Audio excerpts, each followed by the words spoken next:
Tiga hal ini yang menjadi ukuran bagaimana kemudian monopoli itu tidak diperkenankan. Jadi kalau monopoli itu dilakukan hanya untuk kebutuhan mandiri saja, namanya bukan monopoli, namanya adalah memborong tadi ya, atau al-jalib. Selamat datang di channel YouTube Cahaya Muhammadiyah. Bismillahirrahmanirrahim. Assalamualaikum warahmatullahi wabarakatuh. Innal hamdalillah nahmaduhu wa nasta'inuhu wa nastaghfiruh wa na'udzu billahi min shururi anfusina wa min sayyiati a'malina.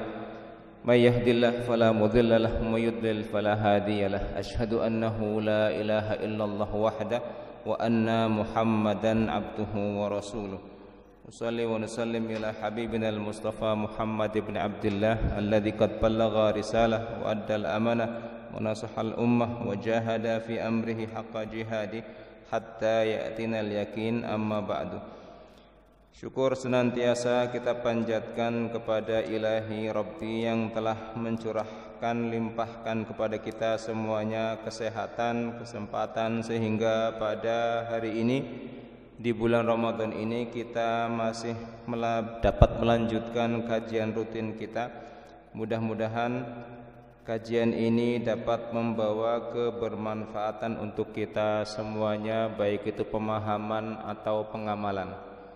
Salawat dan salam selalu tercurah limpahkan kepada uswatun hasanah kita Nabi Muhammad sallallahu alaihi wasallam beserta keluarga, sahabat dan pengikut beliau sampai akhir zaman. Taib, Bapak dan Ibu yang dirahmati Allah, kajian sebelumnya yang terakhir kita membahas tentang jual beli. Apa yang terakhir, Bu?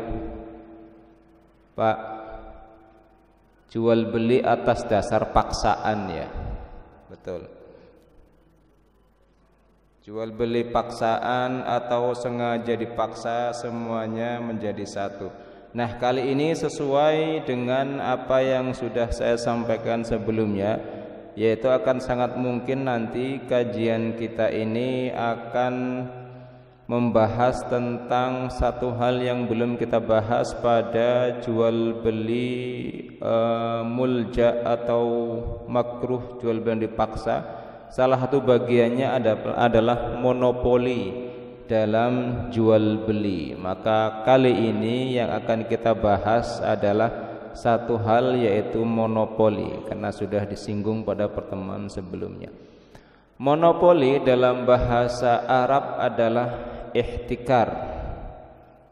Jadi monopoli ini apa? Monopoli ini bukan mainan yang digunakan adik-adik kita, karena ada mainan monopoli itu. Saya pun belum pernah seperti apa mainnya, tidak paham, hanya pernah mendengar. Monopoli ini dalam pengertiannya, jadi kan mungkin kita dulu pernah, bukan dulu ya, baru-baru pernah ada kasus minyak langka. Pernah nggih? Sampai ngantri, bahkan di Purwokerto sini kalau pergi kereta itu habis itu perjuangan. Saya sampai dengan istri juga ngantri begitu ya. Panjang hanya beli minyak itu, bagaimana, ada apa sebetulnya di balik itu? Minyak langka, beras juga pernah juga langka. Kalau masih mahal masih mending, tapi ini langka, betul-betul hilang di pasaran. Rupanya ada kartel atau memang satu orang yang memonopoli. Jadi tujuannya memang dibeli semua minyak, jadikan satu tempat, disimpan sampai kemudian nanti barang langka di pasaran, kemudian naik harganya. Minyak berapa sekarang, ibu-ibu? Berapa? Aku kurang ngerti ya. 19 yang standar ya. Iya, kan ditunggu sampai harganya meroket. Dulu betul-betul sampai meroket harganya itu. Nah, ketika harga meroket baru kemudian dilepas sama orang yang monopoli tadi. Tujuannya apa? Tujuannya untuk mengeruk keuntungan untuk dia sendiri. Itu konsep dasarnya. Tapi pengertiannya apa? Nah, ihtikar ini huwa syira'u syai' wa habasahu liyaqilla bainan nas fayaghlu si'rahu. Jadi memang maksud takrif yang ada dalam kitab yang kita bahas fikih sunnah ini ya. Takrifnya adalah membeli barang apapun barangnya, tapi dalam bentuk satu ya. Contoh membeli barang satu barang kayak minyak tadi, kemudian habasahu, betul-betul ditahan, ditimbun begitu ya. Beli, timbun, beli, timbun, beli, timbun sampai penuh. Liyaqilla bainan nas, sampai tujuannya adalah barang itu betul-betul tidak ada di pasaran. Sampai sedikit jumlahnya. Karena sudah ditumpuk sama dia semuanya. Fayaghlu si'rahu, kemudian dampak dari itu semuanya, barang yang tadi ditimbun di pasaran tidak ada, otomatis kalau ada banyak permintaan barang tidak ada, harganya naik. Itu maksud daripada ihtikar. Kemudian dengan hal ini maka masyarakat kemudian menjadi kewalahan dan kesusahan karena memang harganya tidak standar. Nah, definisi ini definisi yang umum, tapi kalau kita lihat kemudian dari 4 imam mazhab ini, baik Hanafiyah, Malikiyah, Syafi'iyah dan Hanabilah, memiliki takrif masing-masing yang setiap pengertian ini akan berdampak kepada hukum monopoli tadi. Nah, kalau Imam Abu Hanifah mengatakan monopoli itu adalah ishtira' ta'am wa nahwahu wa habasahu ila ghala. Kalau Imam Abu Hanifah, intinya beliau itu menerjemahkan monopoli itu adalah membeli makanan, ta'am. Jadi hanya makanan saja yang boleh dimonopoli, yang tidak boleh dimonopoli menurut Imam Abu Hanifah. Membeli makanan dan menahan atau menimbunnya ila ghala, sampai kemudian barang itu langka dan mahal. Tujuannya memang itu. Ketika barang melambung, dia kan punya stoknya, dijual sedikit. Hanya dia bisa mengatur harga. Enak mbok kete wong sugih. Tapi masalahnya boleh tidak kan begitu, nanti kita bahas. Adapun itu tadi yang pertama, Hanafiyah mengatakan hanya makanan saja. Jadi kata-kata ihtikar hanya makanan saja. Tapi kemudian Malikiyah, mazhab Malikiyah mendefinisikan al-ihtikar itu adalah rasdul aswaq intidhar irtifa'its tsaman. Maksudnya adalah menimbun harga pasar, jadi mengumpulkan barang yang ada di pasar, kemudian sampai betul-betul barang yang disimpan itu menjadi langka dan mahal. Jadi masih sama dengan Imam Abu Hanifah, standarnya adalah hanya makanan ya. Taib. Maaf, kalau Malikiyah umum. Kalau Malikiyah umum, jadi semuanya boleh, makanan iya, kemudian apapun itu masuk dalam bahasan ini. Jadi kalau Imam Abu Hanifah yang maksud ihtikar ini menimbun dalam bentuk makanan, tapi Imam Malik mengatakan makanan ya non makanan. Yang ditimbun banyak, mungkin vaksinasi juga bisa ditimbun sampai barangnya menjadi mahal. Kemarin terutama waktu ada Covid itu kan juga bisa dimonopoli oleh orang tertentu sampai barangnya mahal. Tetapi yang membeli juga satu institusi, yaitu pemerintah yang membeli. Jadi ya sudah mahal tapi masyarakat tidak tahu. Tahu-taunya pajak naik gitu aja. Syafi'i mengatakan istira'ul qut al-ghala. Qut itu adalah makanan. Jadi Syafi'i dan Hanafi itu sama, serupa.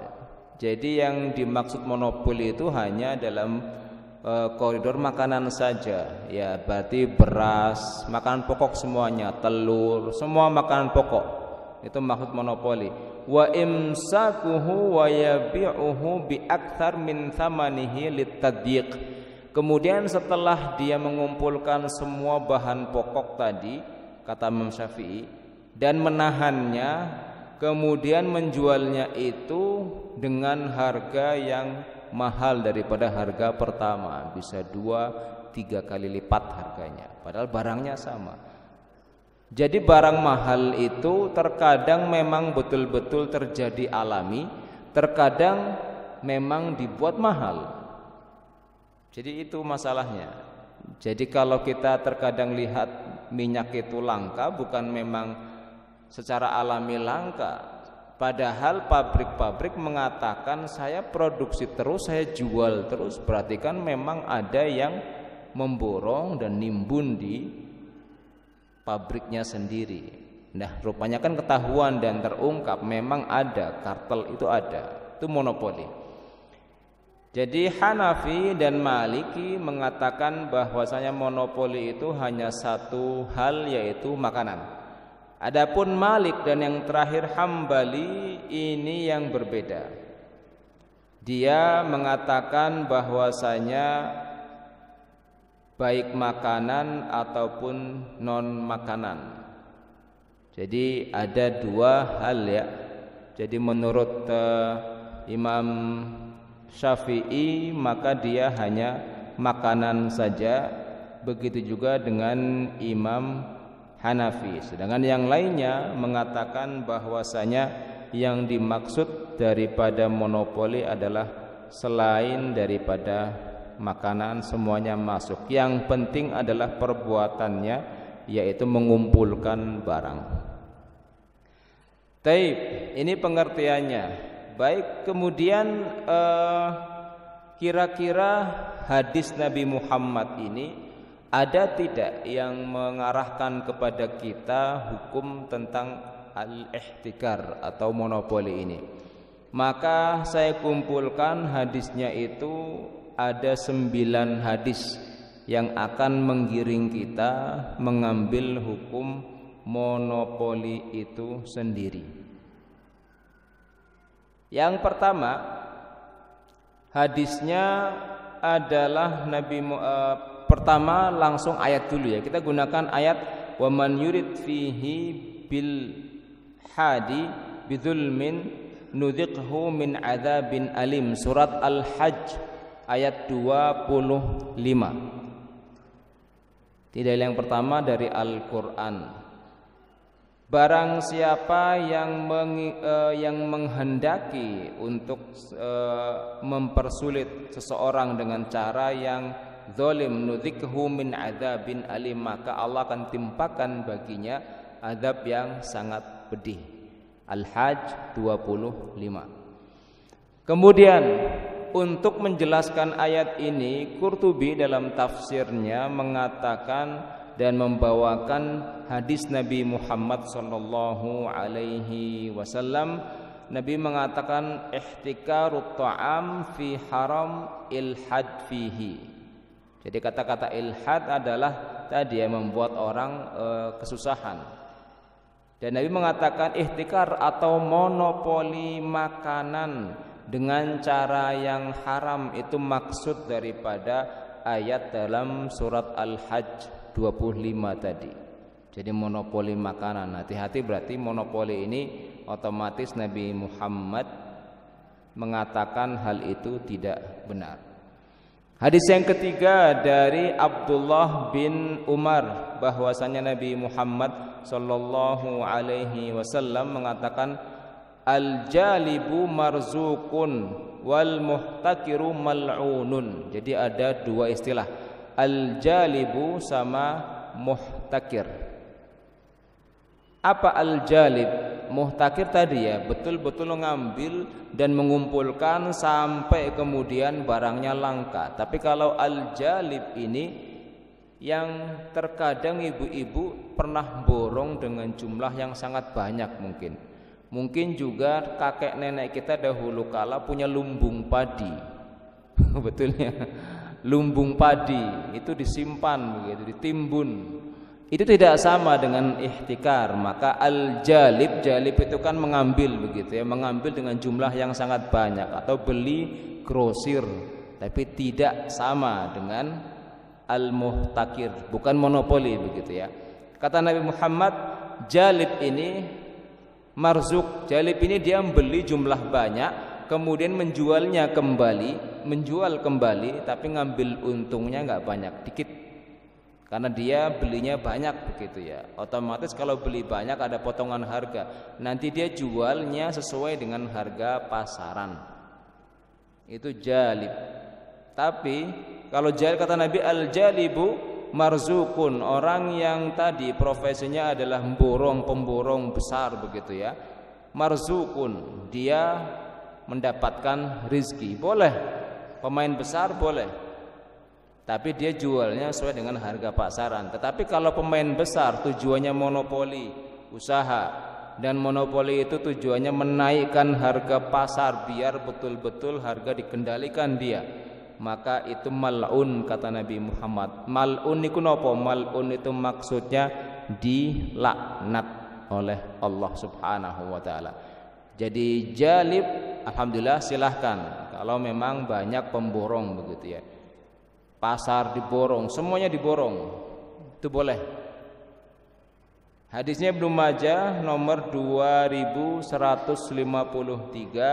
dan Hakim jilid 2 halaman 11. Kemudian riwayat selanjutnya, ini banyak riwayat ini. An Abi Umamah qala naha Rasulullah sallallahu alaihi wasallam an yuhtaqarut ta'am. Ini dari Abu Umamah sahabat Nabi Muhammad SAW. Ini berarti hadisnya mauquf sahabat yang mengatakan sahabat, tapi kemudian dia mengatakan menyandarkan kepada Nabi Muhammad SAW bahwa Nabi Muhammad melarang ihtikar, yang ihtikarnya itu adalah makanan. Jadi Nabi Muhammad melarang kalau memonopoli makanan. 5. An Abdullah bin Umar anna Nabi qala man ihtakara ta'aman 40 yawman faqad bari'a minallahi wa bari'allahu minhu. Ini lebih keras lagi. Kata Abdullah bin Umar, Nabi Muhammad mengatakan, barang siapa yang menimbun makanan selama 40 hari. Ini nimbun ya, nimbun dalam artian monopoli, bukan nyimpan seperti kakek nenek kita lumbung padi. Itu bukan. Lumbung padi itu masuknya jalib, bukan masuk ke monopoli. Jadi jangan salah persepsi. Kata Nabi Muhammad, barang siapa yang memonopoli makanan, dia mengumpulkan barang di gudangnya, tujuannya memang sampai dengan barang langka dan menjadi mahal. Minyak yang awalnya 18.000 bisa menjadi 25.000 bahkan 30.000, terus ditahan itu sampai meroket. Itu kalau terjadi selama arba'ina yauman, 40 hari. Itu saya rasa minyak itu langka sebulan atau 2 bulan, Bu. Lama banget ya. Itu sudah melalui batas tempo yang diizinkan Nabi Muhammad. Nabi mengizinkan hanya 40 hari. Ini kalau orang nakal berarti dia berhitung, saya nimbun selama 40 hari. Mungkin nimbun bisa sampai langka itu 10 hari sudah langka karena dibeli semuanya. Berarti dia akan mengambil keuntungan selama 30 hari. Kalau nakal begitu ya. Tapi kan 40 hari ini bukan batas tahdid, tetapi ada tahdir, betul-betul Nabi Muhammad wanti-wanti jangan melakukan begitu ya. Tapi biasanya ada yang nakal, baca hadisnya adalah batasnya 40 hari, lewat 40 hari baru dapat laknat oleh Allah Subhanahu wa ta'ala. Jadi kalau ada yang menimbun kemudian usia timbunannya sampai dengan 40 hari, itu sampai 40 hari sudah merepotkan orang, maka faqad bari'a minallahi wa bari'allahu minhu, Allah berlepas diri dari orang tersebut. Jadi menggunakan kosakata bari'a. Ahmad riwayat Ahmad, Hakim dan Abu Ya'la. Jadi hadisnya banyak sekali. Kita lanjutkan sampai hadis yang terakhir nanti. Hadis selanjutnya dari Sa'id bin Musayyab. Nabi Muhammad mengatakan, man ihtakara fahuwa khati'un, barang siapa yang melakukan tindak ihtikar atau monopoli maka dia salah. Hadis yang sama tetapi riwayatnya dari Talkhis Khabir. Kalau tadi dari Sa'id bin Musayyab, ini dari Abu Hurairah. Nabi mengatakan, man ihtakara yuridu an yughali biha fahuwa khati', barang siapa yang melakukan tindak monopoli atau ihtikar kemudian tujuannya adalah untuk membuat harga itu mahal, maka dia bersalah. Jadi memang dari zaman Nabi Muhammad praktek monopoli berarti ada. Pasar itu harusnya harganya bergerak alami, jangan sampai kemudian ada 1-2 orang yang mengendalikan harga pangan. Jangan sampai, karena itu akan berdampak kepada kesulitan masyarakat. Hadis yang nomor 8. Hadis ini anna Umar bin Khattab kharaja ma ashabihi fara'a ta'aman katsiran qad ulqiya ala babi Makkah. Umar bin Khattab ini pernah keluar bersama sahabatnya, kemudian melihat ada banyak makanan ulqiya tergeletak begitu saja ya, tercecer ala babi Makkah, di pintu masuk kota Makkah. Faqala ma hadza ta'am. Umar ketika melihat hal ini ada apa kok makanan dibuang begitu saja? Tradisi bangsa Arab itu sangat menghormati makanan. Harusnya kita juga sama menghormati makanan. Salah satu penghormatan mereka itu, mereka tidak mau ada makanan ish namanya ya. Ish itu kalau yang pernah haji dan umrah itu roti besar ya, yang dalamnya kosong, kopong. Itu ish namanya. Macam-macam, setiap negara beda-beda. Nah itu kalau ditaruh di tanah begitu ya, meskipun itu sudah tidak dimakan, diinjak-injak, mereka yang masih mengerti keberkahan makanan diambil sama mereka, ditepikan. Mereka tidak mau menginjak makanan itu. Jadi betul-betul menghormati, karena memang keberkahan, meskipun sedikit dibuang, jangan sampai diinjak-injak. Mereka tidak mau itu. Nah, saya rasa Umar bin Khattab pun sama ketika melihat ada apa kok makan dibuang-buang seperti ini. Faqalu juliba ilaina qala barakallahu fihi wa fi man jalabahu faqila lahu fa innahu qad ihtukira. Juliba itu maksudnya tadi jalaba, dalam artian ada orang yang membeli dalam jumlah besar kemudian dibagikan gratis begitu kepada kita semuanya. Barakallahu fi, mudah-mudahan orang itu mendapatkan keberkahan. Wa fi man jalabahu, siapa sebetulnya yang borong tadi? Jadi tadi ya, ada yang borong dalam jumlah besar, ada yang monopoli. Maka Umar menanyakan, ini siapa yang borong, ini siapa orangnya? Fa innahu qad ihtukira, sesungguhnya orang itu telah memonopoli, makanya dia kemudian membagikan secara gratis. Kemudian Umar pun menanyakan, maneh takarahu, siapa yang monopoli itu? Qalu fulanun maula Utsman, seseorang, tidak disebutkan namanya, maula atau pembantunya Utsman bin Affan. Wa fulan maulaka, dan juga seseorang yang dia adalah pembantumu wahai Umar bin Khattab. Fastada'ahuma, maka Umar pun memanggil 2 orang tadi, pembantunya Utsman dan pembantunya Umar sendiri, yang rupanya melakukan monopoli. Faqala sami'tu Rasulullah sallallahu alaihi wasallam yaqul, langsung Umar ketika memanggil 2 orang tadi mengatakan, man ihtakara alal muslimin ala muslim ta'amahum lam yamut hatta yadriballahu bi judzami wal ifshali.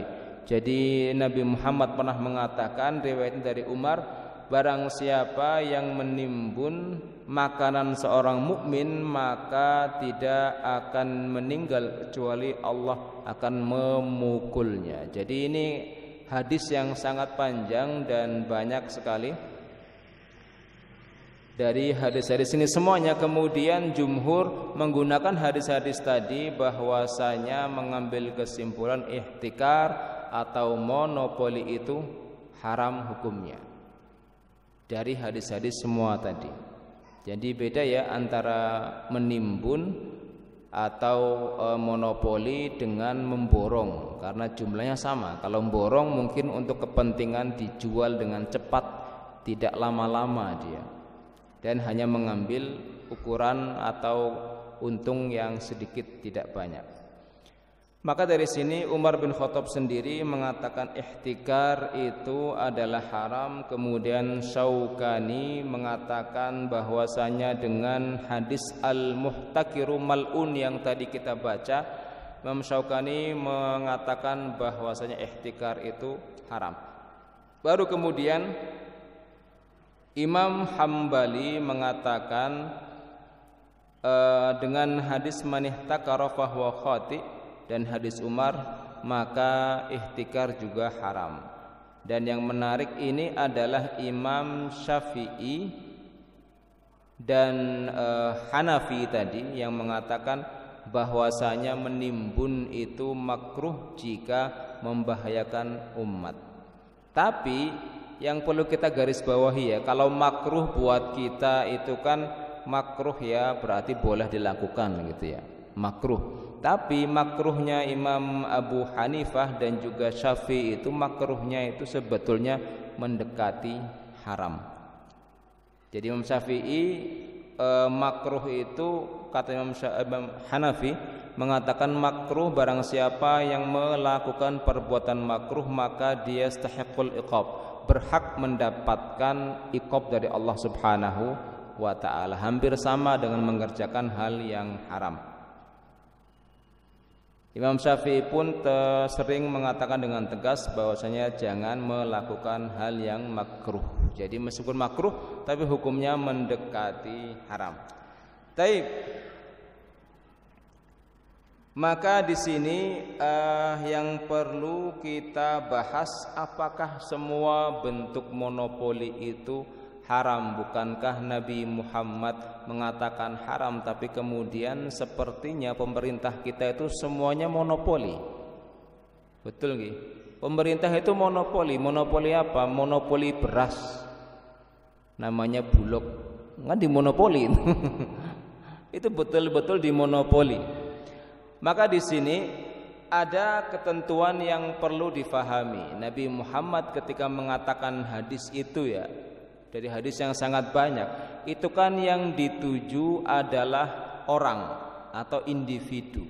Individu ketika melakukan monopoli maka keuntungannya hanya untuk sendiri. Tapi kemudian negara ketika melakukan monopoli tujuannya itu adalah agar harga menjadi stabil, harusnya begitu. Meskipun terkadang ya negara kecolongan sampai lewat berbulan-bulan barang masih langka, berarti ya pintar, manusianya pintar begitu mencari celah. Maka ada ketentuan-ketentuan tertentu yang kemudian dalam pembahasan ihtikar ini harus kita bahas sampai selesai. Maka hukum-hukum tadi yang kita bahas semuanya saya rasa sudah sangat jelas hukum dasarnya ya, hukum landasan utama untuk ihtikar itu adalah haram, landasan utamanya. Tapi kemudian dalam berjalannya waktu maka ihtikar ini harus diperinci kembali apa dan bagaimana yang tidak diizinkan. Maka ihtikar ini ada 3 syarat dan ketentuan. Yang pertama, an yakuna syai' muhtakir fadilan an hajatihi wa hajatu man ya'lulahum sunnah kasanah kamilah. Dalam artian syarat dan ketentuan ketika ihtikar ini dilarang, yang pertama itu adalah jika seseorang itu menimbun lebih dari kebutuhannya. Jadi fadilan an hajatihi wa hajah man ya'uluhum sanah kamilah. Jadi ketika timbunan itu sampai dengan usia 1 tahun lamanya, karena memang ada proses yang sangat panjang untuk menimbun itu. Wa li'annahu yajuzu an yadkharal insan nafaqatahu wa nafaqa ahlahu hadhihi limuddah kama kana yaf'aluhu Rasul sallallahu alaihi wasallam. Jadi hal yang membedakan adalah jika tadi menimbun itu ketika menimbun kemudian sampai dengan 40 hari lamanya barang menjadi langka, maka Allah bisa murka di situ. Tapi kemudian untuk ketimbunan yang dilakukan hanya untuk diri sendiri, tidak tujuannya untuk membuat barang itu langka. Jadi kalau hal yang seperti tadi yang kita bahas, yaitu ketika kakek nenek kita menggunakan metode lama, yaitu menimbun beras di lumbung padi. Kalau sekarang sudah tidak ada nggih. Semuanya ditimbun menggunakan uang di rekening masing-masing. Itu yang menjadi hal yang seharusnya kita wanti-wanti. Kenapa dampak tidak ada lumbung padi itu sekarang petani berkurang. Jumlah petani, silakan di sensus ini ada sensus penduduk tidak? Harusnya ada. Saya dari Tegal, Desa Dukuh Jati Kidul itu petani sepertinya tidak bertambah. Angkatan saya saja, teman-teman saya tidak ada yang menjadi petani, padahal sudah mau mendekati umur 40 tahun saya. Apalagi angkatan di bawah itu sudah tidak ada yang menjadi petani. Bisa dipastikan begitu ya. Petani, kalau sudah tidak ada petani, maka lahan itu akan berubah menjadi gedung, rumah. Nah itu yang berbahaya sebetulnya. Kalau dibiarkan begitu saja, Purwokerto tidak akan ada sawah nanti. Semuanya akan berubah menjadi pabrik. Nah ini kan makanan pokok menjadi penting. Padahal makanan pokok dimanapun pasti akan dibutuhkan. Nah saya rasa apa yang dilakukan orang tua kita dulu betul, tapi kemudian hal itu tidak kita lakukan kembali. Karena menimbun ini rupanya juga baik untuk merawat kesuburan tanah, karena ada perhatian kita ada di sana. Ya, mudah-mudahan nanti ada kebijakan tertentu oleh pemerintah untuk mendukung petani, karena petani ini tidak akan mungkin ada generasi muda yang ingin menjadi petani saat dimana semua harga naik. Barang larang kabeh ganti petani gajine pira kan begitu. Nah, itu yang menjadi hal yang harus kita pikirkan. Paling tidak kita berpikir mendoakan negeri kita juga. Jadi jangan sampai kita doa itu hanya untuk diri sendiri. Jadi saya titip rekan-rekan semuanya, jamaah semuanya mendoakan untuk keberkahan negeri ini. Keberkahan dalam artian paling ada kebijakan yang dikeluarkan sehingga pemuda-pemuda itu mau kembali ke desa dan mau merawat sawah. Tentu berarti harus ada aturan-aturan tertentu yang dikeluarkan oleh pemerintah. Karena kalau tidak maka ya sudah, sawah akan tinggal kenangan dahulu kala di sini hijau, sekarang sudah rata, tidak ada lagi sawah. Taib, itu hal yang pertama, yaitu kalau menimbun untuk kebutuhan maka tidak masalah. Tapi sepertinya kita tidak akan mungkin menimbun dan itu tidak bisa dilakukan. Kenapa? Karena kita sudah bukan petani lagi.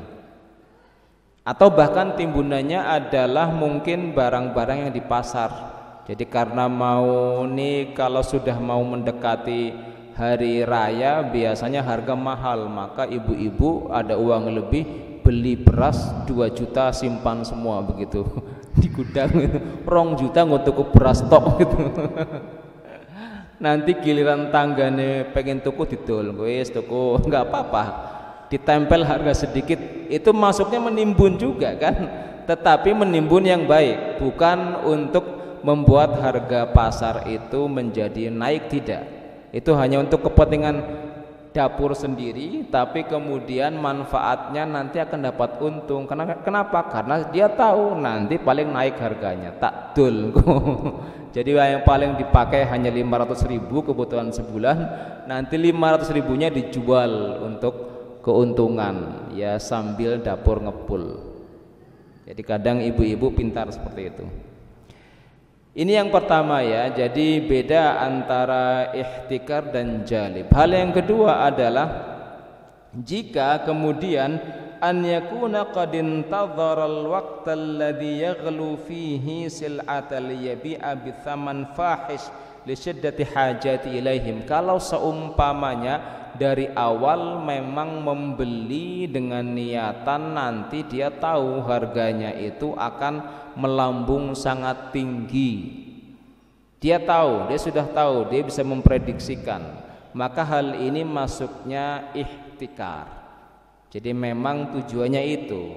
Jadi mungkin ada pemain besar temannya ini, atau mungkin keluarganya, atau mungkin teman seangkatannya mengatakan saya akan melakukan monopoli pasar beras, saya akan nimbun. Kamu kalau mau ikut saja, tapi nggak usah ikut saya, kamu nimbun sendiri sana. Nanti saya akan katakan ke kamu kapan harga itu akan saya jatuhkan. Dia ikut nimbun dengan modal mungkin 20 juta.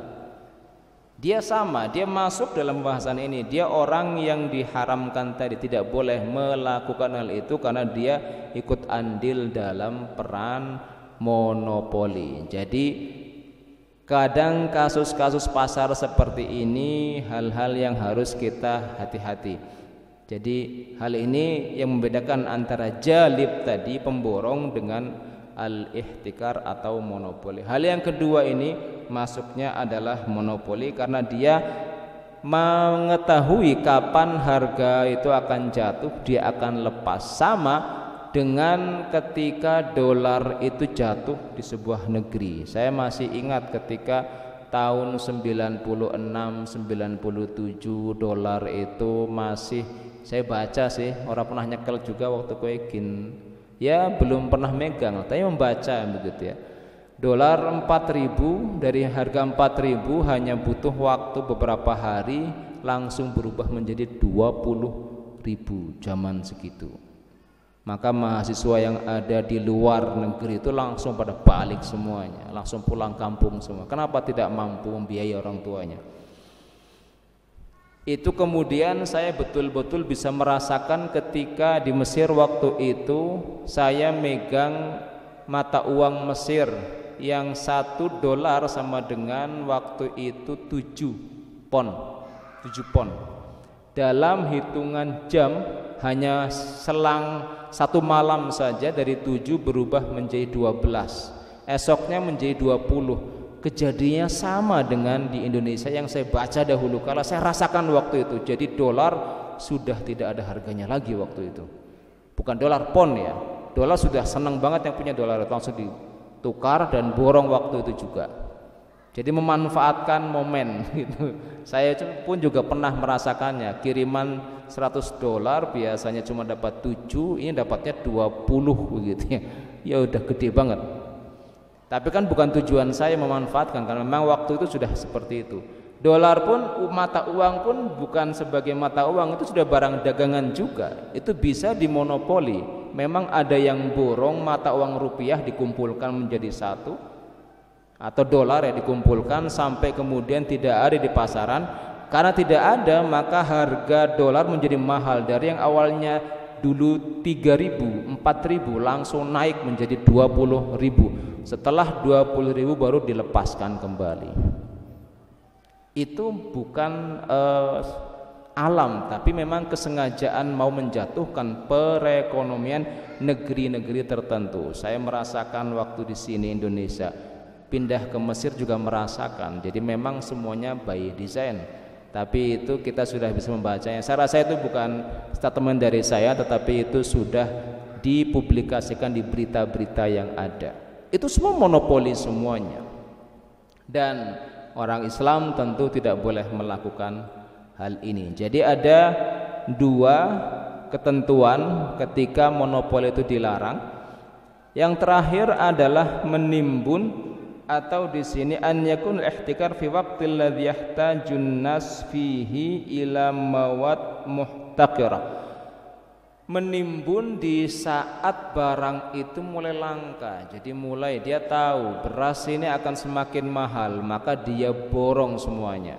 Jadi mulai tanggal berapa? Tanggal 20 Ramadan atau mungkin mulai tanggal 11-an dia mulai nimbun, karena nanti puncaknya akan menjadi mahal. Atau daging begitu ya, daging yang dibekukan ditimbun, nanti dilepasnya adalah ketika mendekati Idul Fitri baru dilepas, itu sudah mulai mahal baru dilepas. Nah kalau ada seperti ini, jadi dia menimbunnya itu karena pada momen barang lagi naik harganya dia mulai nimbun. Harapannya adalah nanti ketika barang itu sudah pada puncak mahalnya dilepas semuanya. Jadi menunggu momen itu juga tidak diperkenankan. Jadi tiga hal ini yang menjadi ukuran bagaimana kemudian monopoli itu tidak diperkenankan. Jadi kalau monopoli itu dilakukan hanya untuk kebutuhan mandiri saja, namanya bukan monopoli, namanya adalah memborong tadi ya, atau al-jalib. Nah kemudian bagaimana yang pemerintah monopoli tadi? Pemerintah monopoli itu tujuannya hanya menjaga kestabilan harga. Bahkan bagi pemerintah itu harus dilakukan menjaga keadilan. Jadi pemerintah harus masuk memang. Justru ketika harga naik langsung dipangkas oleh pemerintah, maka monopoli bagi pemerintah menjadi wajib hukumnya untuk menjaga keseimbangan dan kestabilan barang. Saya rasa itu sudah masuk waktu jam 7.30. Biasanya ada pertanyaan. Insyaallah dari hal ini kita mengambil, dan pembahasan yang terakhir ihtikar ini terkait dengan monopoli sebagai pelengkap untuk pembahasan sebelumnya. Ada pertanyaan? Sudah paham semua?